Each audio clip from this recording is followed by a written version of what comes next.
تو میرے پیارے آقا صلی اللہ علیہ وسلم کے پیارے دیوانوں، ہمیں اپنی زندگی کے اندر مصیبتوں کی آمد یا مصیبتوں کے آمد سے پہلے یا اس کے بعد اپنے رب کی بارگاہ میں دعا کرنی چاہیے۔ اور یاد رکھیں میرے پیارے آقا صلی اللہ علیہ وسلم کے پیارے دیوانوں، رسول گرامی وقار صلی اللہ علیہ وسلم نے فرمایا الدعاء صلاح المؤمن، دعا مومن کا ہتھیار ہے۔ آقا کریم صلی اللہ علیہ وسلم نے ارشاد فرمایا الدعاء مخ العبادہ، دعا عبادت کا مغز ہے۔ آقا کریم صلی اللہ علیہ وسلم نے فرمایا الدعاء هو العبادہ، دعا ہی عبادت ہے۔ پتہ یہ چلا کہ مومن جب ہر طرف سے بے بس و بے کس ہو جائے تو اسے چاہیے کہ وہ دعا کا سہارا لے، کوششیں کرے، اپنی بسیار پر اپنی بساط پر وہ محنت و مشقت کرے،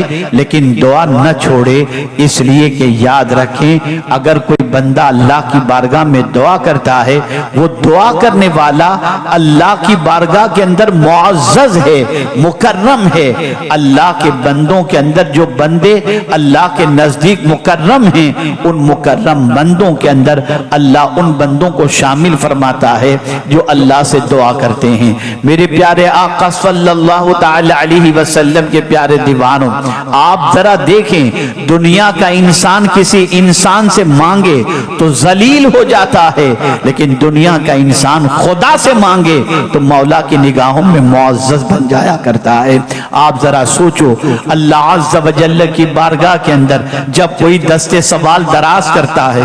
جب کوئی دعا کرتا ہے تو رب قدیر جل جلالہ کا غضب ٹھنڈا ہو جاتا ہے، اور اگر کوئی دعا نہیں کرتا تو پروردگار غضب ناک ہو جاتا ہے۔ یہ اتنا بڑا ہو گیا، یہ اتنا متکبر ہو گیا، یہ اتنا مجھ سے بے نیاز ہو گیا کہ مجھ سے مانگنے میں شرم محسوس کرتا ہے، جھجک محسوس کرتا ہے، ہچکچاہٹ محسوس کرتا ہے۔ کیا میں اس کی ضرورتوں کو پورا کرنے والا نہیں؟ کیا میں اس کی مصیبتوں کو دور کرنے والا نہیں؟ کیا میں اس کی تکلیفوں کو دور کرنے پر قادر نہیں؟ اللہ اکبر۔ پروردگار جل جلالہ سے جب کوئی نہیں مانگتا تو اللہ عز و جل غضبناک ہوتا ہے، اور جب کوئی اپنے پروردگار کی بارگاہ کے اندر دستے سوال دراز کر کے اس کی بارگاہ میں دعا کرتا ہے تو اللہ کی رحمت اس پر نچھاور ہو جاتی ہے۔ وہ بندہ متواضع کہلاتا ہے، وہ بندہ منکسر المزاج کہلاتا ہے، وہ اللہ کا عاجز بندہ کہلاتا ہے۔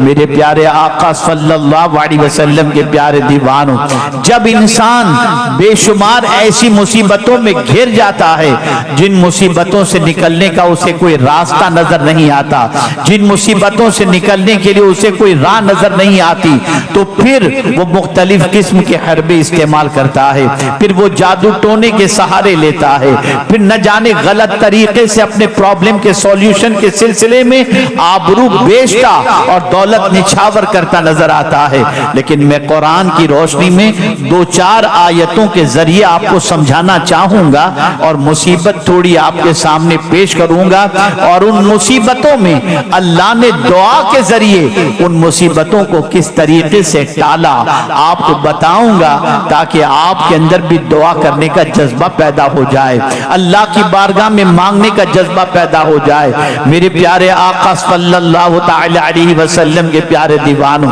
آئیے میں آپ کو سمجھاؤں۔ حضرت ابراہیم علیہ السلام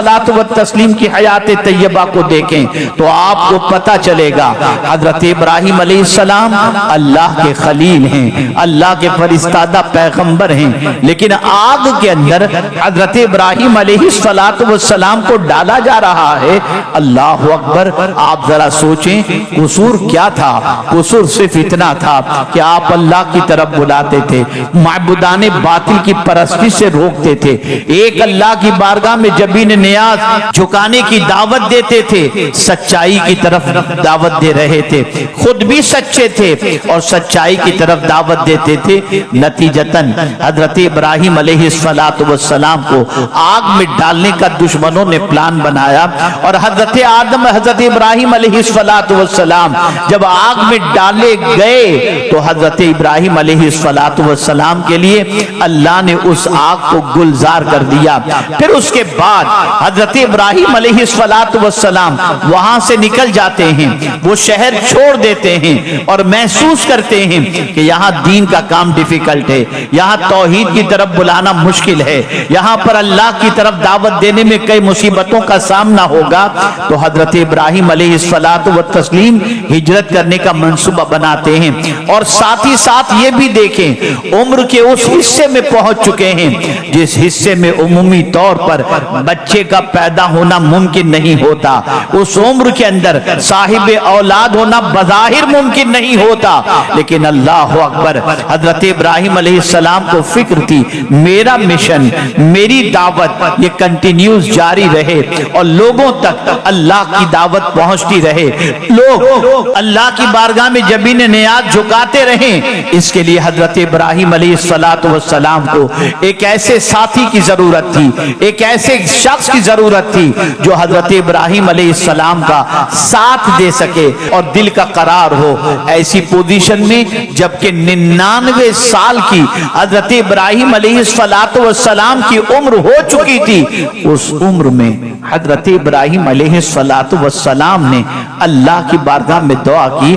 رب حب لی من الصالحین، اے اللہ مجھے ایک نیک بیٹا عطا فرما۔ اللہ اکبر، حیرانی کی بات تو یہ ہے ادھر حضرت ابراہیم علیہ السلام کی اہلیہ کی پوزیشن یہ تھی کہ وہ عمر کے اس حصے میں پہنچ چکی تھی جس حصے میں بچہ پیدا ہونا مشکل ہوتا ہے، اور حضرت ابراہیم علیہ السلام بھی عمر کے اس حصے میں پہنچ چکے تھے جس وقت بچے کا پیدا ہونا مشکل ہوتا ہے، لیکن اللہ کی بارگاہ میں دعا کرتے ہیں، دعا کا سہارا لیتے ہیں۔ اندر سے ابراہیم علیہ السلام کا وجدان کہتا ہے یہ بظاہر حالات تو بتا رہے ہیں کہ ممکن نہیں، لیکن اس اضطراب کی کیفیت کے اندر اگر رب سے دعا کی جائے تو رب قدیر قادر مطلق ہے، جب حضرت آدم کو بغیر ماں باپ کے پیدا کر سکتا ہے اور حضرت عیسیٰ علیہ السلام تو بعد میں پیدا ہوئے، لیکن رب کی قدرت کے بارے میں حضرت ابراہیم علیہ السلام جانتے تھے،